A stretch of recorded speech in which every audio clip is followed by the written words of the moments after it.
하나님의 말씀은 요한계시록 14장 1절이 되겠습니다. 또 내가 보니 보라 어린 양이 시온산에 섰고 그와 함께 14만 4천이 섰는데 그 이마에 어린 양의 이름과 그 아버지의 이름 쓴 것이 있도다. 아멘. 자, 시온산 강림 산에 대한 이야기는 어저께 말씀드렸고, 자, 이 시온산 강림은요, 예수님이 심판주로 공중을 경유해서 지상에 오시는 걸 말하는 거예요. 자, 그럼 이 그림을 한번 보겠습니다.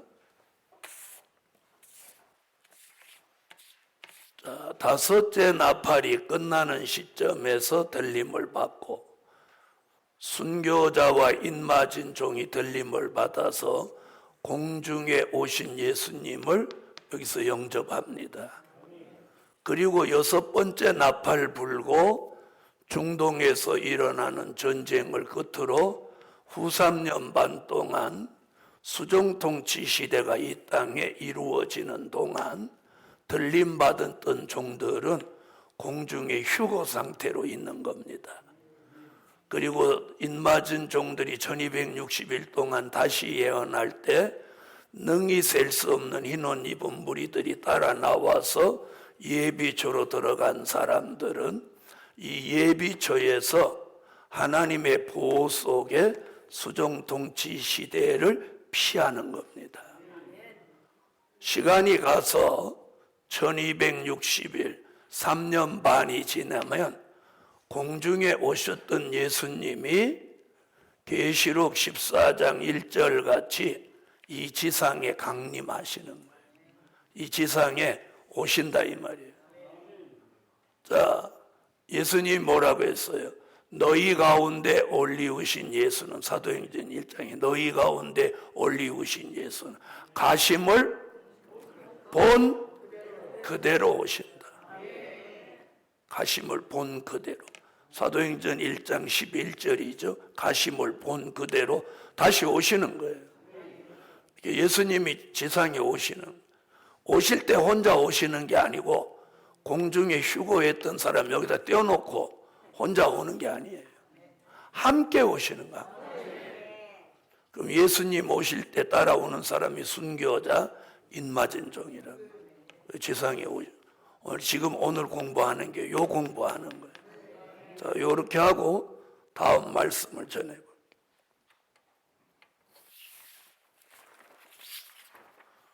자, 시온산 강림은 심판주의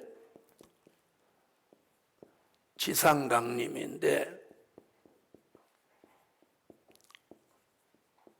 자, 이걸 선지자들이 예언을 했어요. 이사야 19장 1절로 4절에 여호와께서 빠른 구름 타고 애굽에 강림하신다. 아멘. 그렇게 예언했어요. 또 이사야 63장 1절로 6절에 심판주가 강림하셔서 악의 세력을 심판주의 발로 짓밟아서 악을 진멸할 때 피가 옷에 튀어 그 옷이 더럽혀진다. 또 이사야 64장 1절로 4절에도 인간의 생각밖에 두려운 일을 행하신다. 이게 다 심판주의 지상강림을 예언한 말씀입니다. 또 이사야 66장 15절로 16절에 보면 여호와께서 불의 옹이 되어 강림하시리니, 많은 사람들이 그로 인하여 멸망을 받게 된다. 이게 이사야가 네 곳에 예언을 했어요. 아멘. 자, 이 예언을 다니엘은 다니엘서 2장 32절로 34절에 떠인 돌이 떠인 돌이 어떻게 한다? 금신상에 발등을 찍어서 가루로 만든다. 이게 심판주의 지상강림 얘기예요. 2장 45절에도 같은 말씀이 있고, 자, 이 예언을 하박국도 했어요. 하박국 3장 3절로 10절에 주께서 심판주로 지상에 강림하신다는 거, 이렇게 예언해. 그 다음에 스가랴 선지자도 스가랴 14장 3절로 5절에 예언을 했습니다. 이게 전부 심판주의 지상 강림을 무엇한 예언? 예언한 거예요. 예언. 그럼 이 예언대로 되겠죠? 이 예언대로 된단 말이에요. 자, 그럼 그런 예언이 이루어지는 걸 스바냐는 뭐라고 했냐면, 스바냐 1장 2절로 3절에 그분이 심판주로 지상에 강림하시면 이 지상에 있는 생명체는 인간이든지 공중의 새, 바다의 어족, 땅 위의 짐승, 그리고 악인들을 다 멸절한다. 싹 지구에 있는 생물체를 다 멸절한다고요. 전부 다 멸절합니다. 그것이 스바냐 1장 18절에 여호와의 진노의 날이다. 무슨 날? 여호와의 진노의 날이다. 그 말씀이 요한계시록 1장 7절에 와서 심판주의 지상 강림을 서론적인 계시로 보여주었고, 계시록 6장 12절부터 17절에서 심판주의 지상 강림을 여기는 목록적인 계시로 보여주었어요. 아멘. 그러니까 이렇게 많은 말씀들이 지금 어디를 이루냐면 요한계시록 14장 1절에 와서 이 모든 예언이 뭐돼요? 성취되는 거예요. 성취. 그래서 우리가 어떤 본문을 읽을 때는 이것이 예언이냐 성취냐, 이게 진행이냐, 이걸 분별하는 게 가장 중요합니다. 아멘. 자, 그럼 들어보세요. 이사야, 다니엘, 하박국, 스가랴, 스바냐, 이건 다 선지자의 예언이에요. 이런 말씀이 사복음서나 바울서 시내는 이렇게 구체적으로 나오지 않았다는 거예요. 그럼 거기는 왜 안 나왔느냐? 나와야 될 필요가 없어요. 네?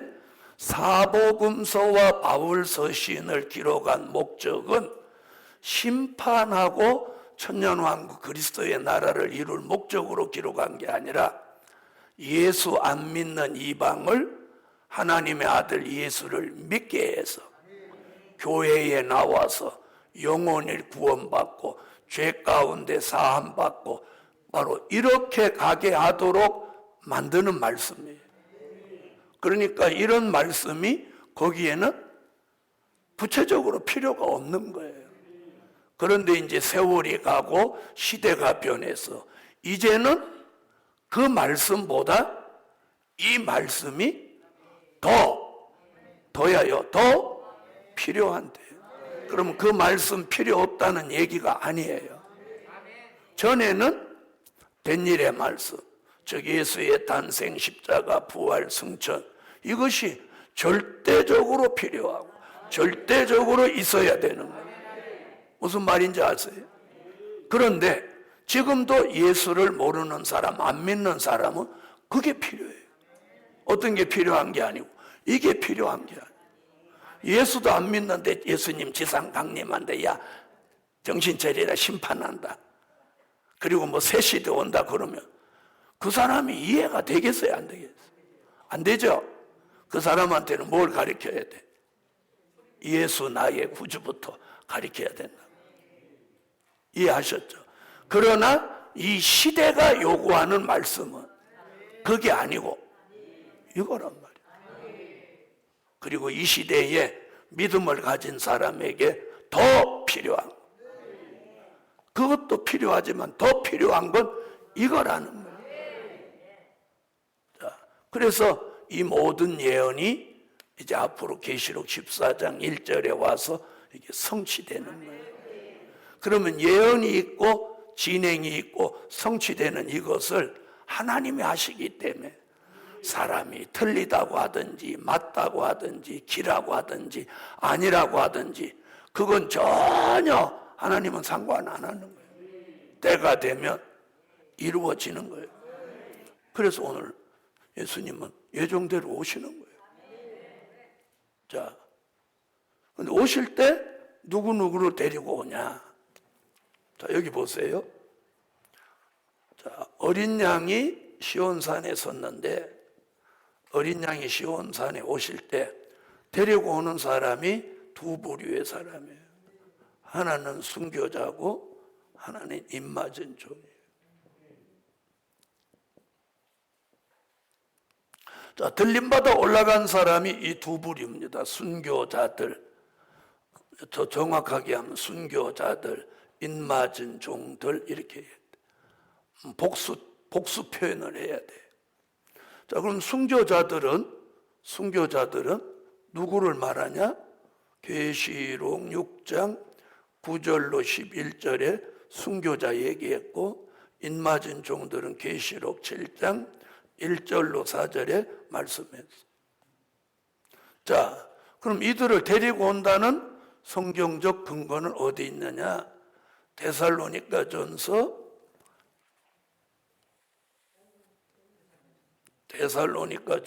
4장 14절이에요. 그리고 입맞은 종들은 지금 오늘 본문이죠. 계시록 14장 1절이에요. 자, 그럼 데살로니가전서 4장 14절로 한번 가보세요. 읽으세요.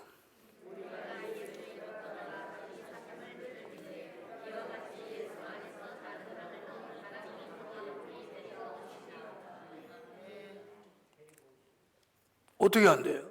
자는 자들을 데리고 오신다. 주님이 지상 강림할 때 데리고 오는 사람은 순교자들이에요. 그 다음에 지금 계시록 14장 1절에서 누가 예수님과 함께 섰어요? 14만 4천. 그럼 14만 4천이 누구냐? 입맞은 종들. 그래서 공중을 경유해서 지상에 올 때 순교자와 입맞은 종들을 예수님이 데리고 오는 거예요. 자, 이것이 성경이에요. 자, 그런데 그럼 계시록 14장 1절에는 왜 입맞은 종 얘기만 하고 순교자 같이 오는 얘기는 안 했냐? 이건요, 주님 일부러 빼놓은 거예요. 여기다 얘기를 해놓고. 그 이유는 뭐냐? 14장 1절에 순교자 얘기가 같이 나오면 어떤 오류가 나오냐면 순교자는 입맞은 종과 함께 14만 4천의 수에 다 들어간다. 이렇게 가버리는 거예요. 그렇게 되면 14만 4천이 입맞은 종의 실제 수라는 것이 희석돼 버리는 거예요. 다시 말하면 요한 계시록에서 주인공은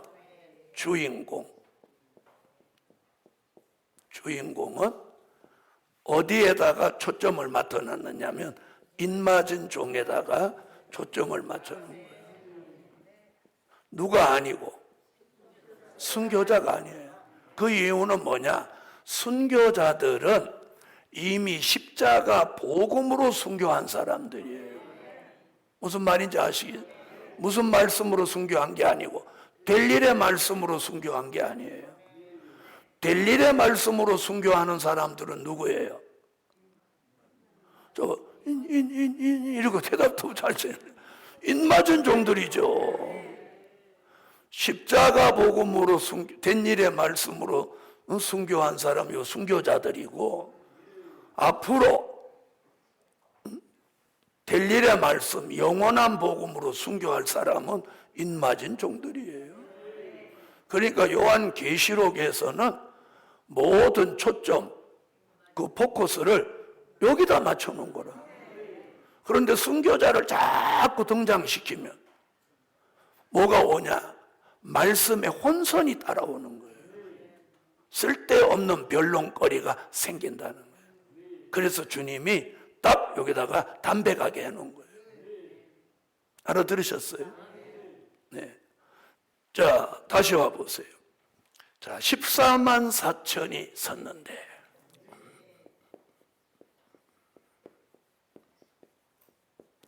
여기서는 인맞은 종이라는 얘기는 없습니다. 그런데도 왜 이들이 인맞은 종이라고 생각할까요? 계시록 7장 4절에 인맞은 종의 수가 14만 4천이라고 했기 때문에 14만 4천은 계시록 7장 1절로 4절에 근거해서 하나님의 인맞은 종인 거예요. 자, 이 14만 4천에 대해서 상당히 변론이 많습니다. 이게 뭐 상징이다, 또 영적이다, 이렇게 말합니다. 대부분이 이렇게 말합니다. 저만 실제 수라고 하는. 그런데 바로 14장 1절 여기서부터 5절까지 사이에 14만 4천이 상징도 아니고 영적도 아니고 실제 수라는 증거가 요 안에 있습니다. 네? 요 안에 있는 거예요. 그게 뭐냐? 자, 잘 보세요. 1절에 14만 4천이 예수님과 함께 섰는데라는 표현, 섰는데. 이게 상징이나 영적이면 섰는데라는 표현을 할 수 있다, 없다? 없습니다. 상징이나 영적은 존재가 없는 거예요. 무형이에요, 무형. 그러나 섰는데 하는 순간 유형이에요, 유형. 이해하셨죠? 자, 그 다음에 무슨 얘기 나오냐? 이마 얘기 나옵니다. 무슨 얘기? 이마 얘기, 이마. 응? 이마에. 그 이마에 어린 양의 이름과 그 아버지의 이름을 쓴 것이 있다. 이마에 썼다는 건 형체가 있기 때문에 쓸 수 있는. 자, 그 다음에 쭉 가면 3절을 보면, 자, 3절 한번 읽어보세요.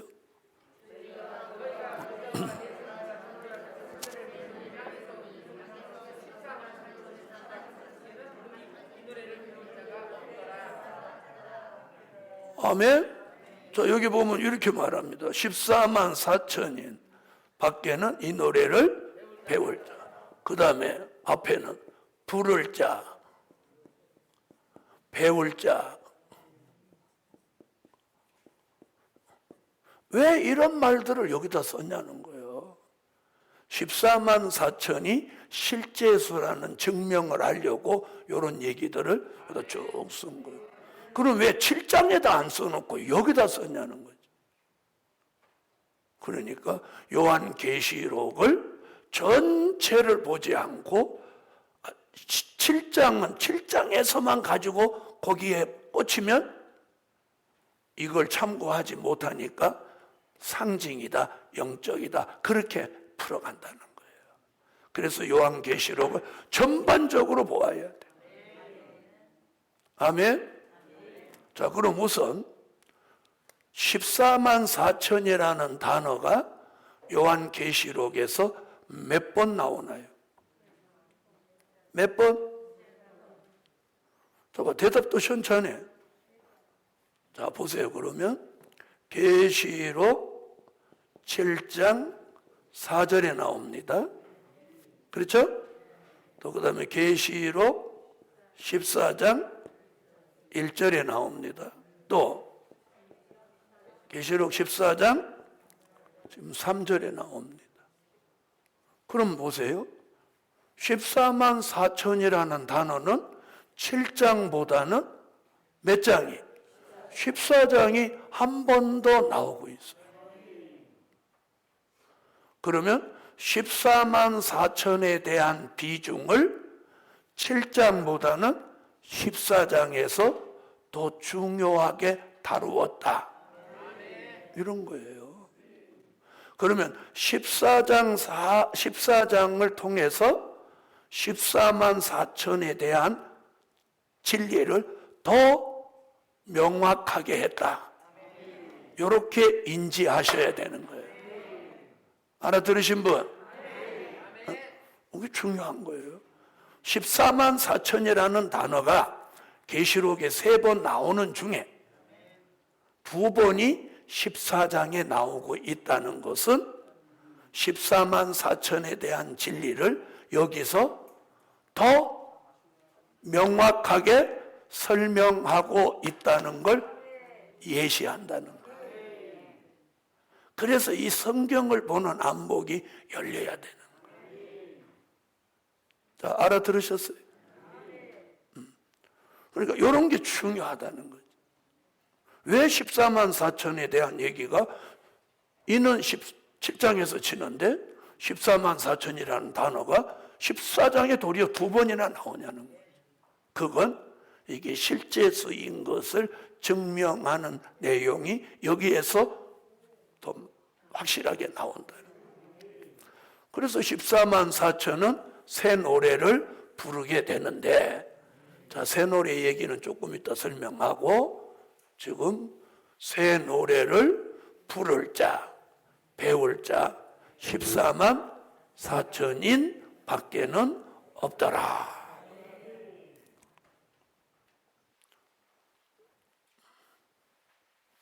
자, 부른다, 배운다, 상징이고 영적인데 어떻게 배우고 부를 수 있겠습니까?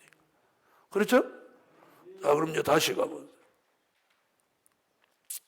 자, 4절 가면, 4절 가보세요. 여기 정확한 표현이 있어요. 이 사람들은이에요. 이 사람들. 아멘? 그럼 이 사람들이 누구예요? 하나님의 인맞은 종 14만 4천. 자, 그럼 상징인데 이 사람들 이렇게 하나요? 영적인데 이 사람들 그러나요?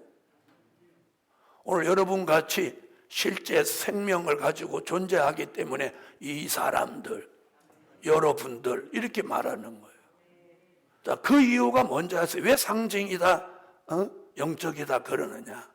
이 14만 4천을 구원받는 사람의 수로 자꾸 이 인식을 가지니까, 야, 어떻게 요 수가 구원받는단 말이냐?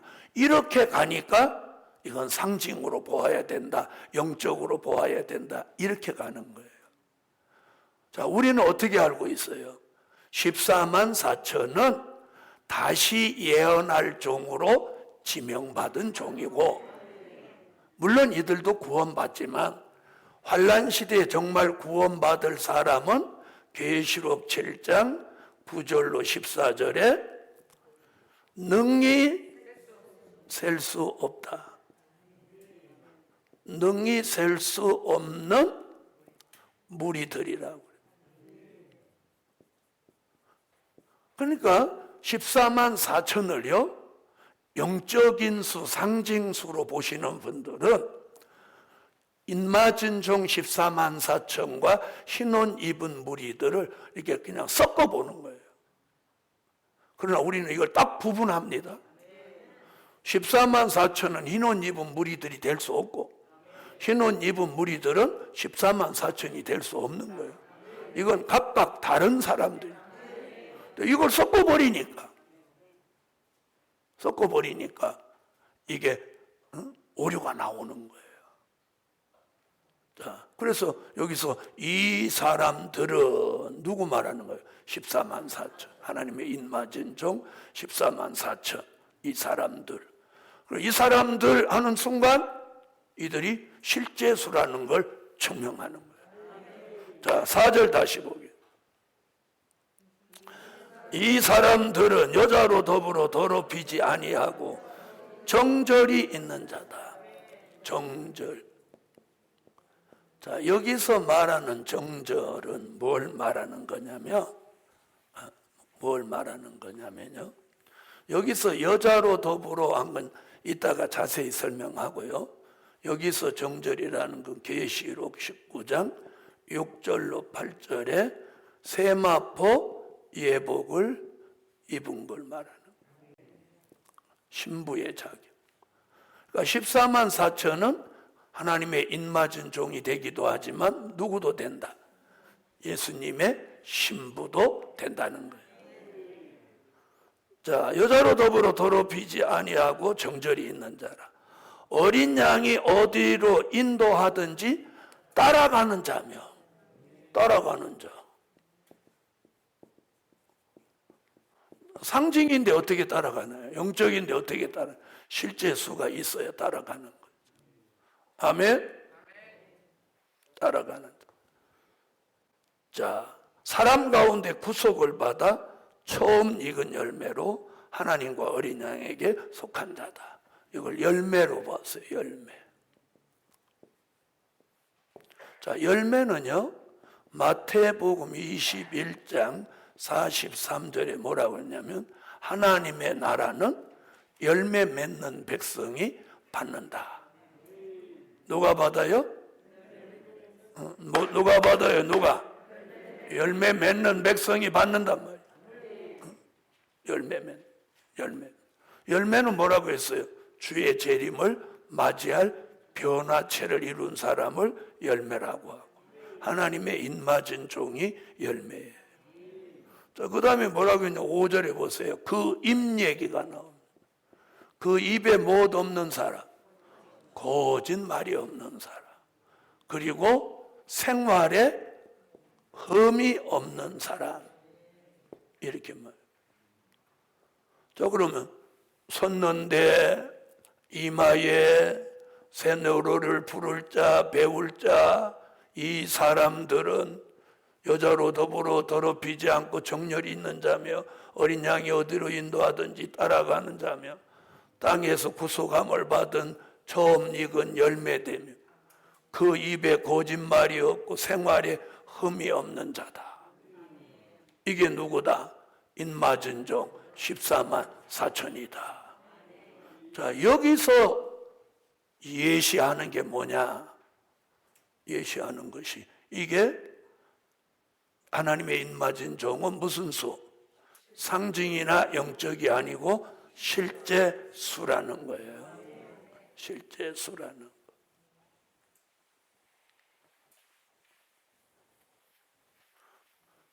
자, 실제 존재해야만 무엇할 수 있냐? 다시 예언할 수 있는 거예요. 그래서 상징, 영적 이렇게 말씀하시는 분들은 다시 예언이 별로 중요하게 안 생각해요.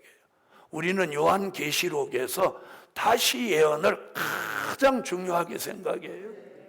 네? 다시 예언.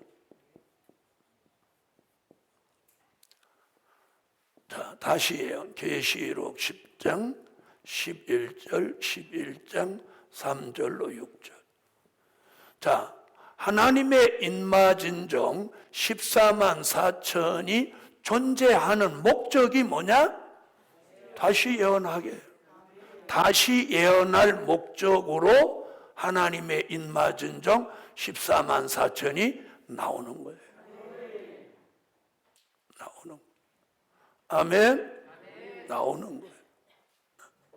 이걸 우리가 정확하게 읽어야 되는 거예요.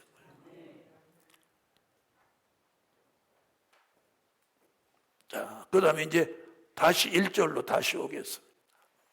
자, 이제 이렇게 설명 들으면 택함 입은 종들은 이제 14만 4천이 상징이나 영적이 아니고 무슨 수라는? 네, 실제 수다. 그래야 우리가 인맞은 종이 되는 거예요. 다시 이제 14장 1절로 와보세요. 자, 14장 1절 읽어주세요.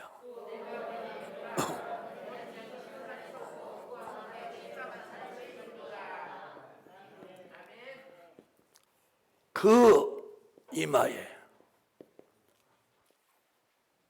무슨 이름? 어린 양의 이름과 그 아버지의 이름 쓴 것이 있다. 이렇게 말했어요. 자, 그러면 이 얘기가 뭐냐? 이마 얘기가 계시록 7장 1절로 4절에서는 이마에 하나님의 인을 신다는 거예요. 그런데 14장에서는 뭐라고 해요? 어린 양의 이름과 아버지의 이름을 썼다. 그러면 요 얘기와 요 얘기가 일치한 얘기예요. 인이라는 말이 뭐예요? 도장. 그래서 여기 한문으로 보면 도장인을 쓰는 거예요. 사람인을 쓰는 게 아니에요. 여기 도장인. 이마에다가 이름을 새겼다. 그 답을 14장 1절에서 하는 거예요. 그 이마에 어린 양의 이름과 아버지의 이름 쓴 것이 있도다.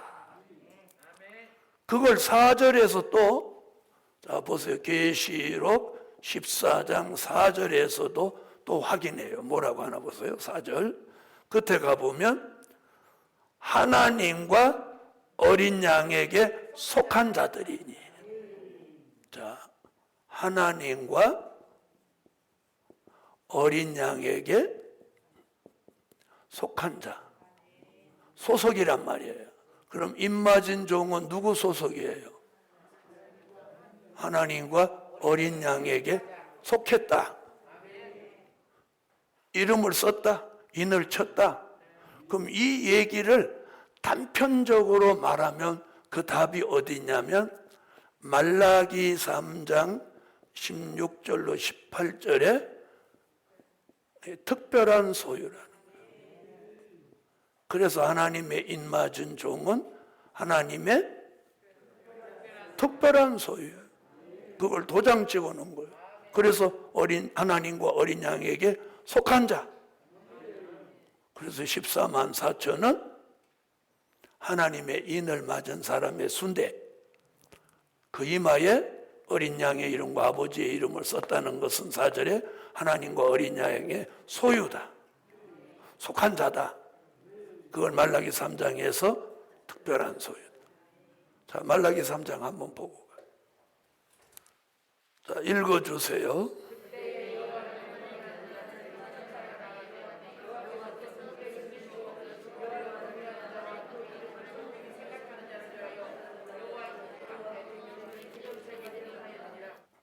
아멘.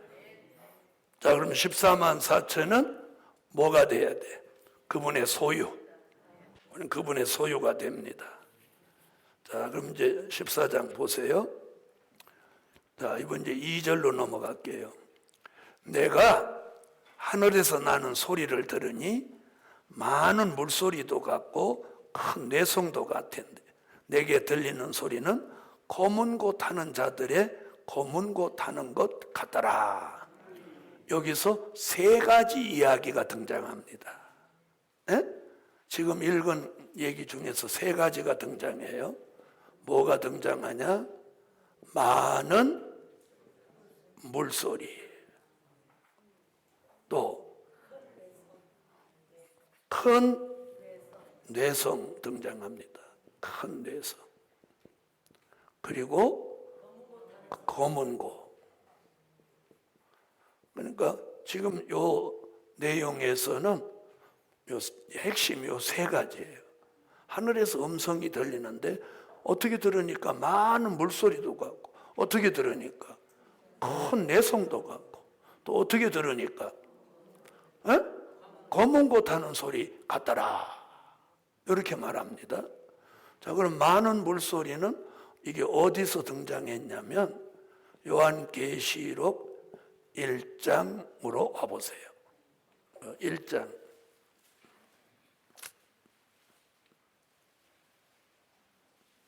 15절입니다. 계시록 1장 15절. 자, 읽으세요.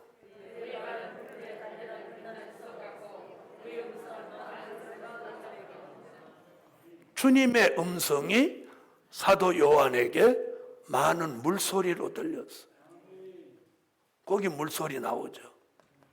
네? 자, 그런데 그 물소리가 갑자기 뭘로 바뀌어? 큰 뇌성으로 바뀌는 거예요. 뇌성. 그러면 보세요. 물소리를 겁냅니까? 뇌성을 겁냅니까? 뇌성은 천둥소리란 말이에요. 자, 갑자기 물소리가 천둥소리로 바뀐다. 그럼 이게 뭐냐? 요한계시록 4장 5절과 요한계시록 16장 17절. 자, 4장으로 가보세요.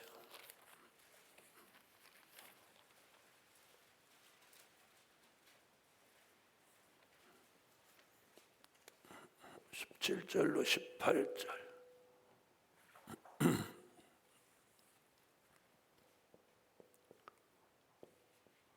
자, 계시록 4장 5절 한번 읽어보세요.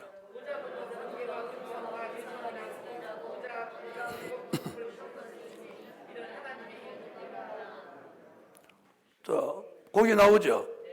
번개와 내성과. 자, 그 다음에 16장으로 와보세요. 16장. 자, 읽으세요.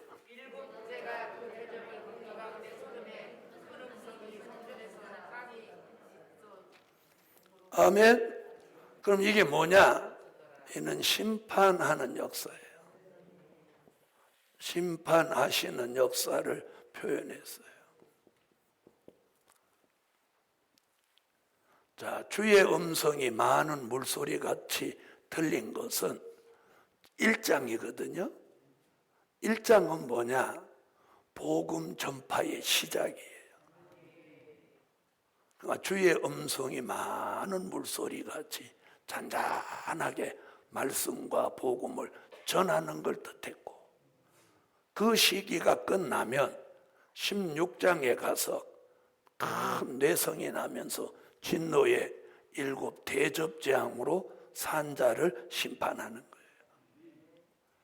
자, 그러고 나면 검은 고 타고 새 노래를 부르는 전쟁이 없는 평화의 나라, 그리스도의 나라가 이 땅에 이루어진다는 겁니다.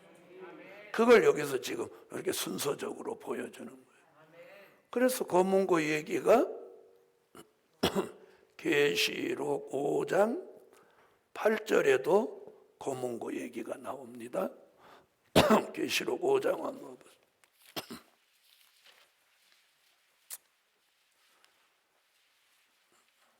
자, 5장 8절로 9절을 보겠습니다.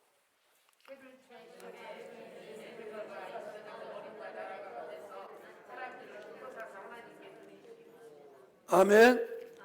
자, 거기서 검은고와 새노래 나왔죠. 나왔죠.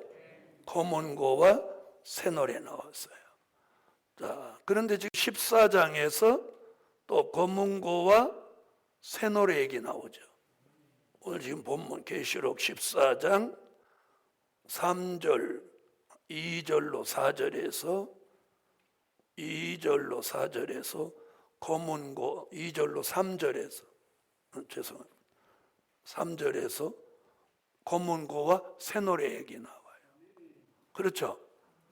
그 다음에 검은고 얘기가 계시록 15장 2절로 4절에서 또 검은고 얘기가 또 나옵니다. 자, 이제 15장 한번 가봐요.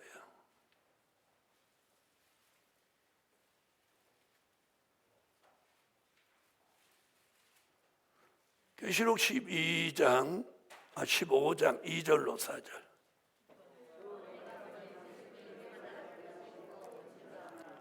자, 산자의 심판이 끝나면 함께 전쟁도 끝납니다.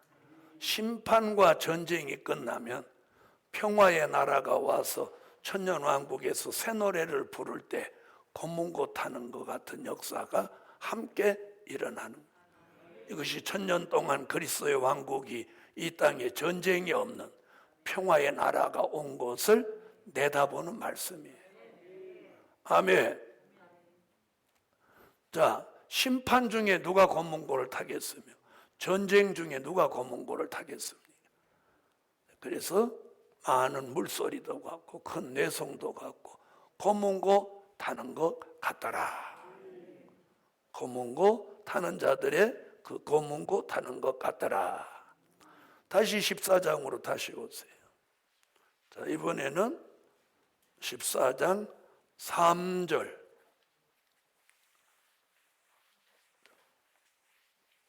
3절을 다시 한번 읽어주세요.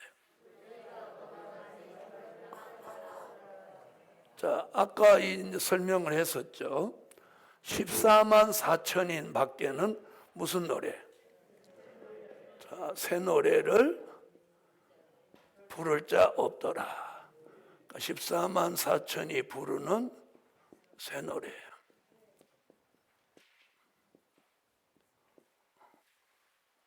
자, 새 노래는 종된 자가 부르는 새 노래. 지금까지 제가 어제 오늘 공부하면서 나온 새 노래. 자, 아까 어디서도 새 노래 나왔어요. 5장에서도 나왔죠. 자, 5장 몇 절에 나왔냐면 5장 9절에 나왔어요. 요한계시록 5장 9절에 나온 게 지금 계시록 몇 장에 나와? 계시록 14장 3절에 나오죠. 이게 누가 부르는 새 노래? 네, 인마진종 14만 4천 종된 자가 부르는 새 노래. 그 다음에 이건 참고예요. 참고.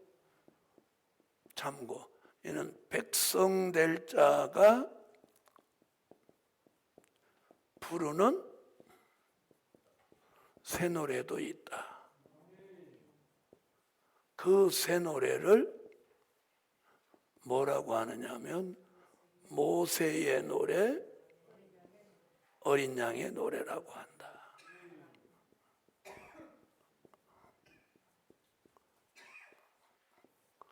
이는 요한계시록 15장 2절로 4절에 어디에 있는 종들이, 백성들이 보호처, 이 보호처에 들어가는 백성들이 거기서 모세의 노래와 어린 양의 노래를 부른다. 할렐루야. 그러면 우리는 무슨 노래를 부르어야 돼? 그렇죠. 종된 자라는 말이 들어가요. 종된 자가 부르는 새 노래. 자, 14만 4천에 대해서 이렇게 말씀하고 있어요. 자, 3절 끝에 보세요. 이들은 땅에서 구속함을 얻은 14만 4천인 밖에는 능히 이 노래를 배울 자가 없더라. 여기서 이제 중요한 게 있어요. 땅에서 구속함을 얻은 14만 4천이라고 그랬어요. 많은 사람들은요, 이 14만 4천을 이스라엘의 납비라고 하는 거예요. 왜? 이스라엘이라는 단어를 가지고 여기서 그걸 딱 불식시키는 내용이 이게요. 땅에서 구속함을 얻었다는 말이 뭐냐면 예수의 피로 속죄 받은 것을 표현한 거예요. 예? 예수의 피로 속죄 받은 것. 그게 히브리서 9장 12절로 14절, 요한계시록 1장 5절. 황소의 피나 염소의 피로 하지 아니하고 어린 양 예수의 피로 영원한 속죄를 이룬다. 예수 그리스도의 피가 죄에서 해방시켰다. 이거 땅에서 구속함을 얻었다는 건 예수의 피로 속죄를 받은 표예요. 그럼 들어보세요. 유태인의 납비, 지금 이스라엘에 있는 납비가 10만이라고 해요. 그래서 뭐 4만 4천만 더 나오면 예수님 오신다 막 이렇게 얘기하는데, 그 납비를 그러면 이 말씀에 갖다 비춰보죠. 이스라엘의 납비는 예수의 피로 속죄를 받았나요? 못 받았나요? 못 받았죠. 그들은 아직 유태교를 믿고 아직도 메시아를 기다리고 있단 말이에요. 이건 천하가 다 아는 일이고 하늘과 땅이 알고 이스라엘의 납비 자신이 아는 일이에요. 네. 그 유태인은 예수를 믿어야 된단 말이에요. 그런데 로마서 11장에 보면 유태인들은 로마서 11장 25절 같이 이방인의 충만한 수 14만 4천이 나오기까지는 그들을 완악하게 둔다고 그래요. 완악하게 둔다는 말은 예수를 믿는다 안 믿는다? 안 믿는다는 거예요. 그러나 이 수가 채워진 후에는 그들의 얼마를 구원한다. 성경 14장에 요 얘기는 땅에서 구속함을 얻어야 14만 4천이 됩니다. 그래서 제가 인맞은 종의 자격에다가 잘 보세요. 인맞을 종의 자격이 있는데 그 1순위, 인맞을 종의 자격 1순위가 뭐냐면 성령의 인을 맞은 사람이에요. 그럼 성령의 인을 맞은 사람이 누구예요? 예수의 피로 구속함을 얻은 사람. 성령의 인. 성령의 인, 에베소서 1장 13절, 고린도후서 1장 22절, 고린도후서 5장 5절. 그럼 에베소서 1장 13절에 보면 뭐라고 했냐면 이렇게 나 구원의 복음을 듣고 그 안에 믿어 약속의 성령으로 인치심을 받았으니. 그게 성령의 입맞은. 그럼 성령의 입맞은 사람 누구냐? 요한복음 3장 3절로 5절, 물과 성령으로 거듭난 사람. 땅에서 구속함을 얻었다는 말이 뭐예요? 예수의 피로 속죄받은 사람이라야 하나님의 인맞을 종 자격에 들어간다. 그러니까 유태인의 납비는 자격이 있다 없다? 없다. 그 사람들 들으면 섭섭하고 시험 들지는 모르지만 사실이 성경이 이거예요. 성경이 이래요. 그래서 말라기 선지는 뭐라고 했느냐면 말라기 1장 11절에 축복이 이방인에게로 넘어왔다는 거예요. 이스라엘에게 주었던 축복이 이방인에게로 옮겨온다는 거예요. 네, 그래서 이방에 온 축복 중에서 가장 복을 받은 나라가 대한민국 기독교입니다. 이제 앞으로 그걸 증명한 대한민국 기독교에 하나님의 큰 제2의 이스라엘의 축복이 있다는 것을 이제 선지서와 요한계시록으로 앞으로 증명해 보입니다. 증명해 보여요. 그래서 대한민국이 기독교 국가가 돼요. 자, 오늘은 여기까지.